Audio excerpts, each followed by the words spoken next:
안녕하세요. 특수교육 권시연입니다. 이제 시험이 얼마 남지 않았죠. 유초특 선생님들께서는 한 100일 정도 남으셨고, 이제 중특 선생님들은 그것보다 조금 더 해서 한 120일 정도 남았는데요. 이 시기 동안 어떻게 준비를 해야 우리가 합격을 할 수 있는지, 이제 이 시기에 어떻게 공부해야 되는지, 그리고 마음가짐을 어떻게 가지고 있어야 되는지에 대해서 간단하게 얘기를 해보려고 해요. 그래서 하반기 전략이라고 거창하게 이름을 적긴 했지만, 이제 우리가 조금 가벼운 마음으로 이제 100일 동안 어떻게 공부하면 좋을지 선생님들께서 궁금하신 부분들 위주로 이야기를 나눈다라고 생각을 하시면 되겠습니다. 그래서 첫 번째로 선생님들께 얘기 드리고 싶은 내용은 우선순위를 확실히 하자라는 거예요.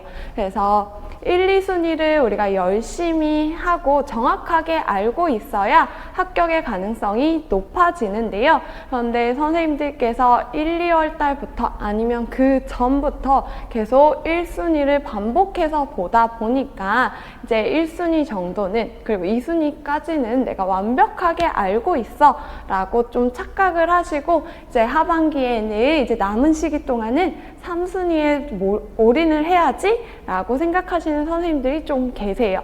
그런데 이렇게 3순위도 중요하긴 하지만 3순위에만 올인하다 보면 시험장에 가서 1, 2순위에서 실수를 하셔서 점수를 자꾸 깎아먹는 그런 불상사가 생길 수도 있습니다. 그래서 하반기에도 1순위, 2순위에 좀 더 초점을 맞춰서 공부를 하셔야 돼요. 그래서 좀 공부 계획을 세우실 때 비중을 어느 정도 두냐라고 보면 한 1순위에는 70% 정도 두시고요.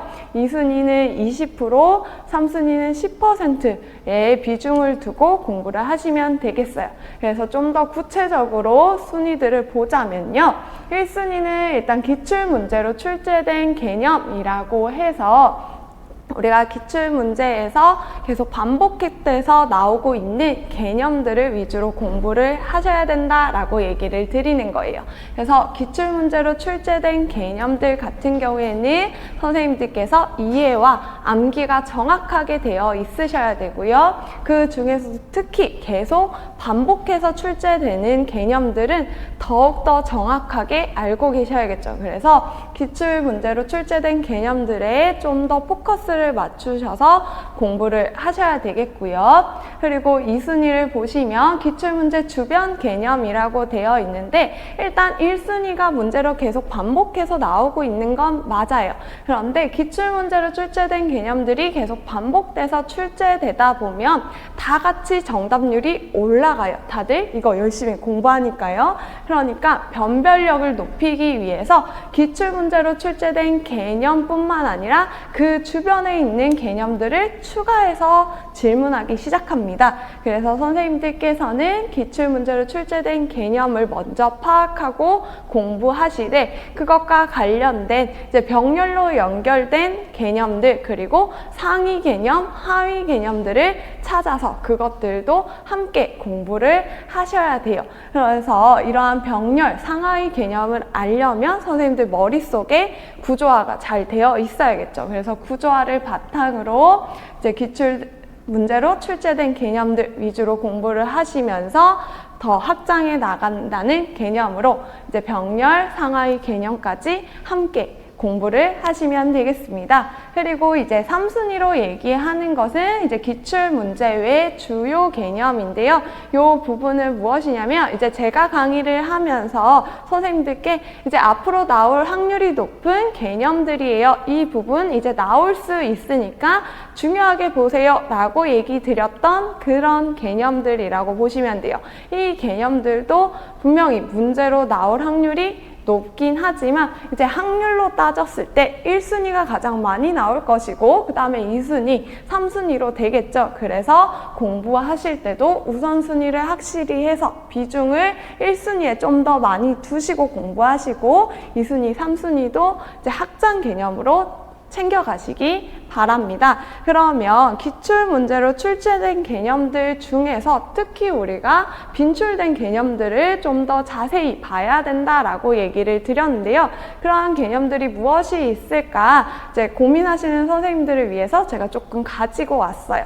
그래서 특수교육학이 내용이 매우 많기 때문에 선생님들이 요거 말고도 빈출된 개념들은 매우 많아요. 그래서 그 부분들도 함께 분명히 공부를 하셔야 되겠는데 그 중에서도 이제 제가 생각하기에 선생님들께서 최소한으로 이 영역들은 시험장 가셨을 때 오로지 선생님 것으로 다 만들어서 가야 되는 부분이다 하는 부분을 제가 챙겨온 거다라고 보시면 되겠어요. 그래서 이 부분 말고도 더 많이 공부를 하시되 여기에 좀 더 초점을 맞춰서 공부를 하시면 좀 더 효율적으로 공부를 하실 수 있으실 것 같아요. 그래서 하나하나 보자면 일단 행동지원 같은 경우에는 이제 우리가 모든 장애 학생들에게 적용할 수 있는 거죠. 사실 장애 학생 말고도 장애가 없는 비장애 학생들에게도 적용할 수 있는 전략들이 많이 나와요. 그렇다는 것은 이 행동지원을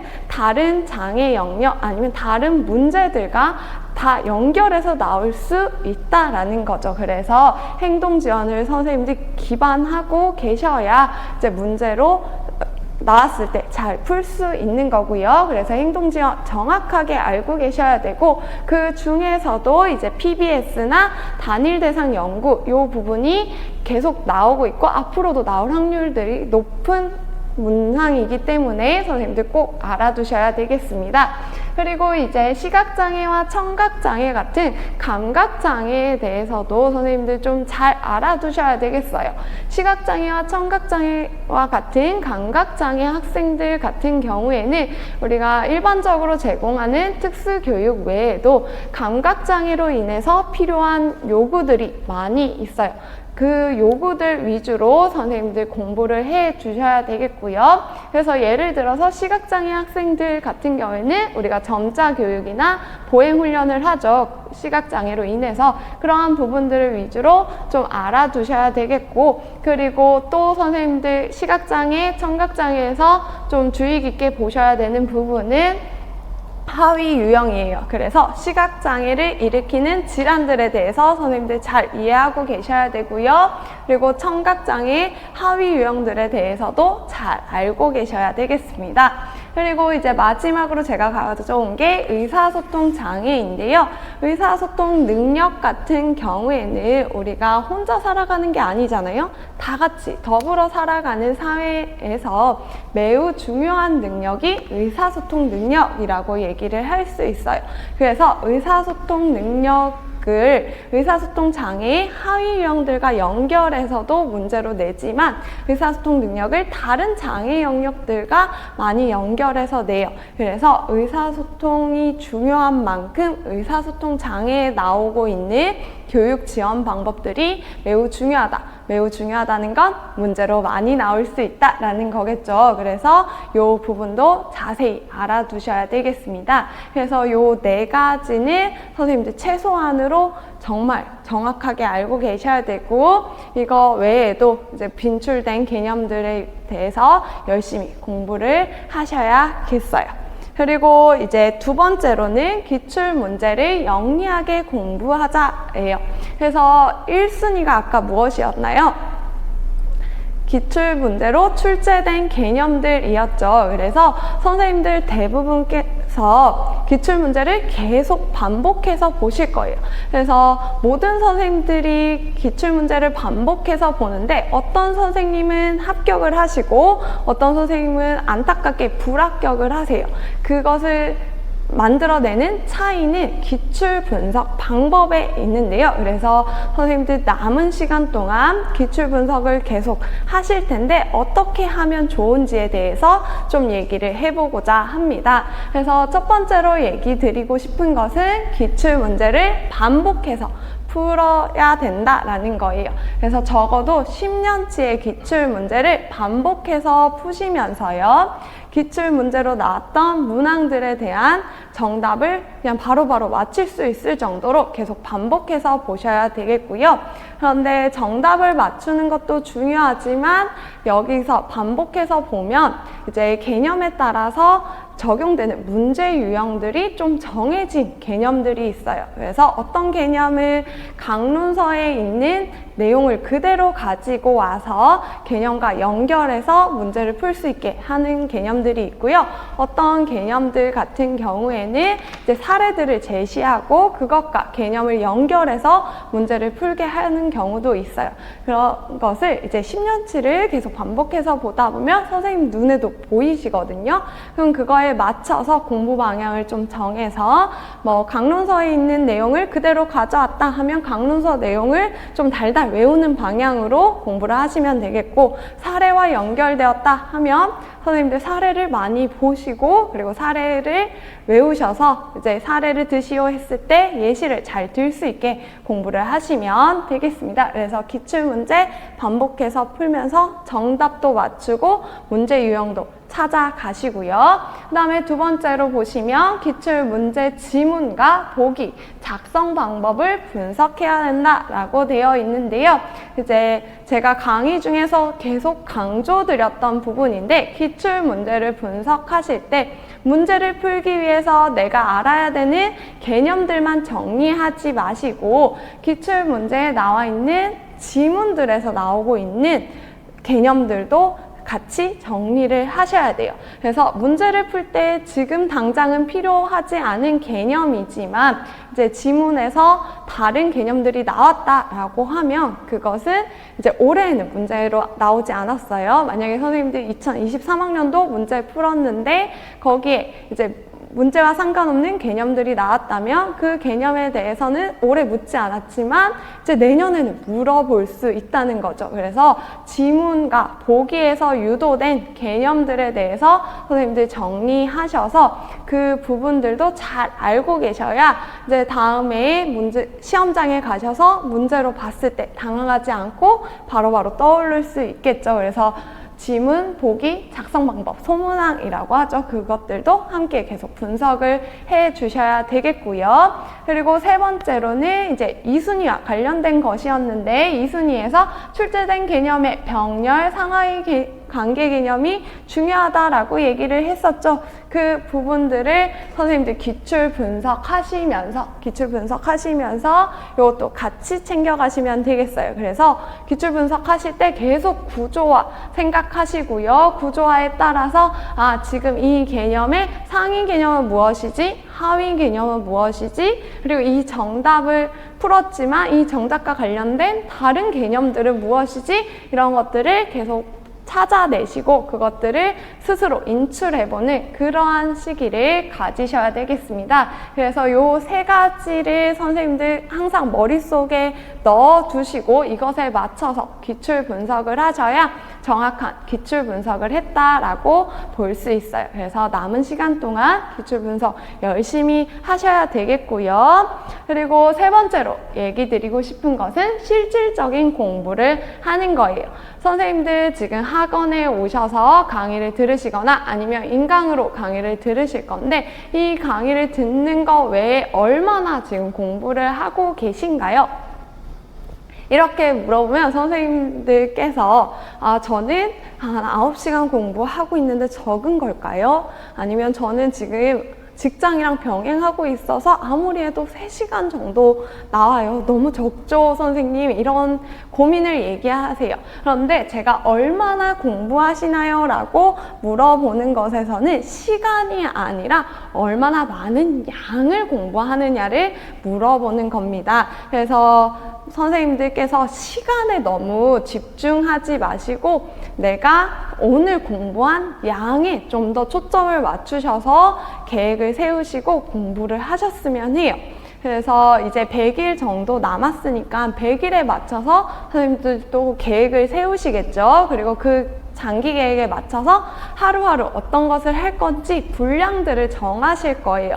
그런데 이 분량들을 정했을 때 시간은 채웠지만 이 분량을 모두 다 해내지 못한다면 자꾸 그 다음날로 밀려서 결국 시험장에 들어갈 때 선생님들께서 계획하신 만큼 다 하지 못하고 들어가는 확률이 높아져요.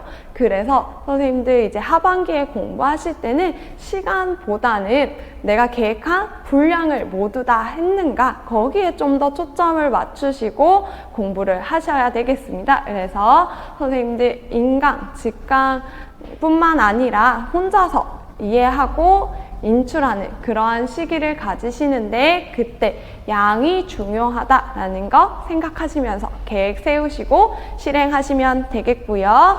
그 다음에 이제 네 번째로는 이제 하반기는 인출하는 시기예요.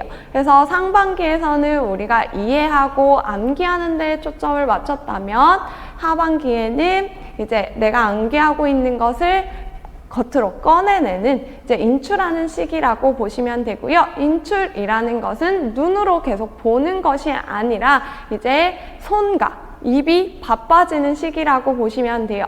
그런데 특히 1차 시험 같은 경우에는 우리가 손으로 쓰는 시험이죠. 그래서 손으로 인출하는 연습을 계속 하시는 것을 좀 더 추천드리고요. 그래서 백지를 가지고 인출을 하실 수도 있고 아니면 백지 인출은 뭘 써야 되는지 좀 막막하다 하시는 분들은 구조화틀 가지고 인출을 하셔도 되겠습니다. 그래서 어쨌든 우리가 손으로 계속 인출을 하셔야 되는데요. 인출하는 방법에 대해서 조금 얘기를 해보도록 할게요. 그래서 첫 번째로 얘기 드리는 것은 이제 개념을 정확하게 인출하자예요.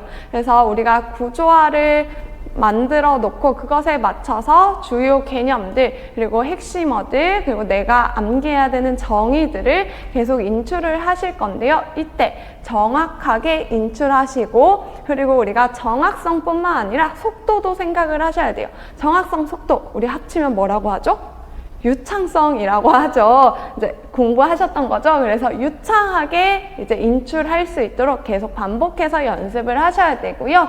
이제 인출을 할 때 아까 제가 구조화틀 활용해도 돼요 라고 얘기를 드렸어요. 그래서 인출할 때 구조화틀 진짜 활용하셔도 되는데 이 구조화틀을 보면서 인출을 하시되 이 구조화가 내 머릿속에도 계속 들어올 수 있도록 반복해서 인출을 하셔야 되겠습니다. 그리고 이제 인출을 하실 때 내가 너무 느리게 인출이 된다 아니면 정확하게 인출하는 것이 어렵다 하시면 지금 가지고 계신 교재나 아니면 강론서를 계속 반복해서 보시면서 그러니까 다회독 하시는 거죠. 다회독 하면서 개념을 정확하게 다시 이해하고 그 다음에 또 인출하고 이러한 과정을 계속 반복하는 시기가 하반기다라고 생각을 하시면 되겠고요. 그래서 우리가 백지나 구조화틀을 활용해서 개념을 인출하는 것도 중요한데 문제에 적용하는 것도 중요해요.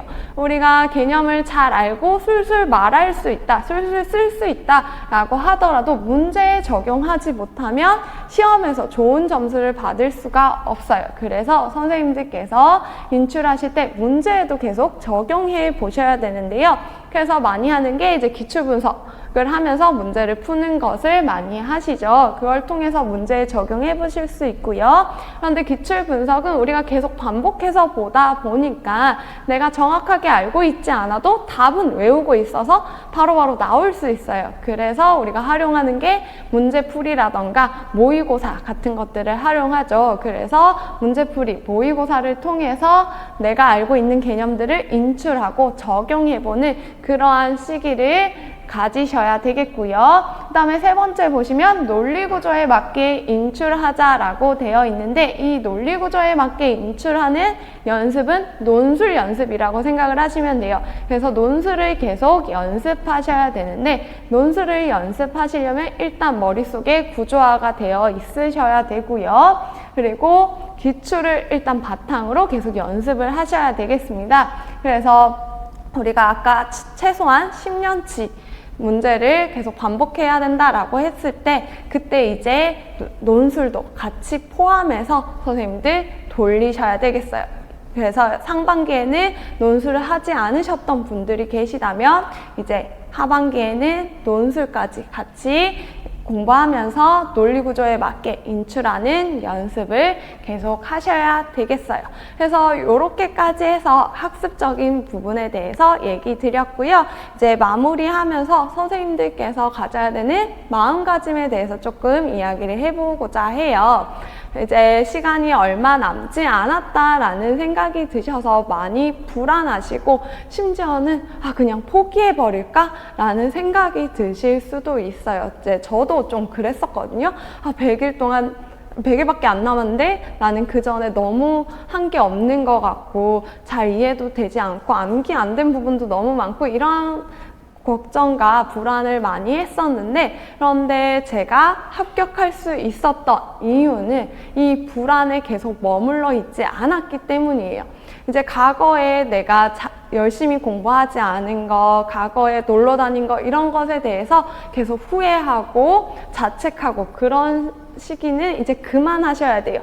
그런 시간에 이제 앞으로 어떻게 해 나아갈 건지 그리고 앞으로 어떻게 공부할 건지에 대해서 더 많이 생각하시고 그리고 사실 앞으로보다는 지금 당장 내가 한 글자라도 더 외워야지 이것에 좀 더 초점을 맞추어서 공부를 하셔야겠습니다. 그래서 과거에 어떻게 했던지는 이제 중요하지 않아요. 지금 현재가 매우 중요합니다. 그래서 지금부터 시작해도 우리가 열심히만 한다면 합격하실 수 있어요. 그래서 계획 세우시고 그 계획 그대로 실행해 나가면서 계속 나아가셔야 되겠고요. 그렇게 되면 이제 내년에는 이제 학원이나 이제 인강으로 만나지 않고 교육 현장에서 선생님들이 계시겠죠. 그러한 모습을 상상하면서 조금 더 밝은 기운으로 계속 공부를 하시면 좋겠습니다. 저는 계속 응원하고 있을게요. 지금까지 건시연이었습니다.